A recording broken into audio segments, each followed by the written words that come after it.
Hi hello myself Anu Joseph, this is touch of in tattoo school and studio. ഇന്ന് ടാറ്റുവിൻ്റെ വിശേഷങ്ങളല്ല ഇന്ന് പറയാൻ പോകുന്നത്. PMU pigmentation, permanent makeup utility എന്ന് പറയുന്ന ഒരു പ്രൊസീജിയറിനെ കുറിച്ചാണ് പറയുന്നത്. സോ നമുക്കിതിനെ ഐബ്രോ ടാറ്റൂസും എന്ന് വിളിക്കാം. ഓക്കെ, പ്രൊസീജിയർ എന്ന് പറഞ്ഞിട്ടുണ്ടെങ്കിൽ നമുക്കൊരു ഫേസ് ഇങ്ക് വെച്ചിട്ടാണ് നമ്മൾ ഈ ഒരു പ്രൊസീജിയർ ചെയ്യുന്നത്. മോസ്റ്റ്ലി നമുക്കൊരു 2 സിറ്റിങ്സ് ആയിട്ട് ചിലവർക്ക് ആവശ്യമായിട്ട് വരാം. ഡിപ്പെൻസ് ആണ്. ഇപ്പോൾ എല്ലാവർക്കും അങ്ങനെ ആവശ്യമായിട്ട് വരാറില്ല. ചില സ്കിൻ ടോണിൽ ചില ആളുകൾക്ക് നമുക്ക് ഒരു സിറ്റിങ്സും കൂടെ ആവശ്യമായിട്ട് വരാറുണ്ട്. അങ്ങനെ ഇന്ന് പെർമനന്റ് മേക്കപ്പ് യൂട്ടിലിറ്റി എന്ന് പറയുന്ന ഒരു പ്രൊസീജിയറിൻ്റെ ഫസ്റ്റ് സെക്ഷനാണ്. രണ്ട് ആളുകൾ ചെയ്യുന്നുണ്ട്. അപ്പോൾ ഫസ്റ്റ് സെക്ഷനാണ് ഞാൻ ജസ്റ്റ് കാണിച്ചു തരുന്നത്.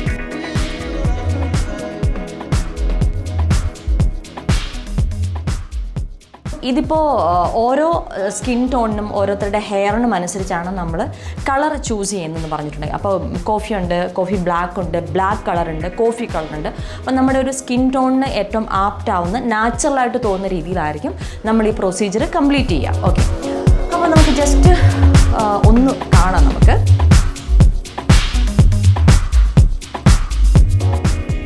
മോസ്റ്റ്ലി നമ്മുടെ ഈ ഒരു ഐബ്രോ ടാറ്റുവിൻ്റെ ഫസ്റ്റ് സിറ്റിംഗ് കഴിഞ്ഞിട്ട് നെക്സ്റ്റ് സിറ്റിങ്ങിന് നമ്മൾ 21 days ആണ് ഒരു കാലയളവ് നമ്മൾ പറയുന്നത്. അത് ഫസ്റ്റ് സിറ്റിങ്ങിന് ശേഷം നമുക്ക് പീൽ ആയതിനു ശേഷമാണ് നെക്സ്റ്റ് സിറ്റിംഗ് നമുക്ക് ചെയ്യേണ്ടത്. അപ്പോൾ നമ്മുടെ ഒരു ഫുഡ് സ്റ്റൈലും അല്ലെങ്കിൽ ചില ആളുകൾക്ക് ഫേസ് വാഷ് ചെയ്യുമ്പോഴൊക്കെ പെട്ടെന്ന് കുറച്ചും കൂടി ഡൾനെസ് കാണിക്കാറുണ്ട്. പിന്നെ കുറച്ച് ഹെവി ആയിട്ട്, അതായത് ഐബ്രോസ് ഭയങ്കര തിക്കായിട്ട് തോന്നണം എന്ന ആളുകൾക്കും സെക്കൻഡ് സിറ്റിങ്സ് ആവശ്യമായിട്ട് വരും.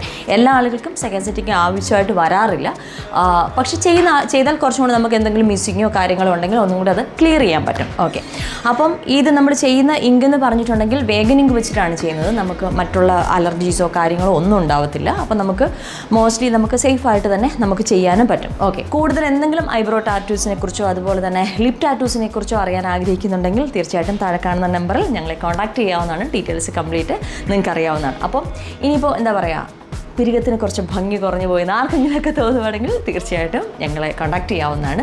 നിങ്ങളുടെ ഒരു ഷേപ്പ് എന്താണോ നിങ്ങൾ ആഗ്രഹിക്കുന്ന ആ ഒരു ഷേപ്പിലും നമുക്ക് നമ്മുടെ ഐബ്രോസിനെ നമുക്ക് സെറ്റ് ചെയ്യാവുന്നതാണ്. ഓക്കെ, അപ്പോൾ ഇന്ന് ചെറിയൊരു ഐബ്രോ വിശേഷങ്ങളുമായിട്ടാണ് ഞാൻ വന്നത്. ഇനിയും ടാറ്റു വിശേഷങ്ങളായിട്ടും ഐബ്രോസ്, ലിപ്പ്, അതുപോലെ പിയേഴ്സിങ്, അങ്ങനെ ക്ലാസ് എന്ന് വേണ്ട ടാറ്റു സംബന്ധമായിട്ടുള്ള എല്ലാ വിശേഷങ്ങളുമായിട്ടും ഞങ്ങൾ വീണ്ടും വരുന്നതായിരിക്കും. അതുവരെ ബൈ.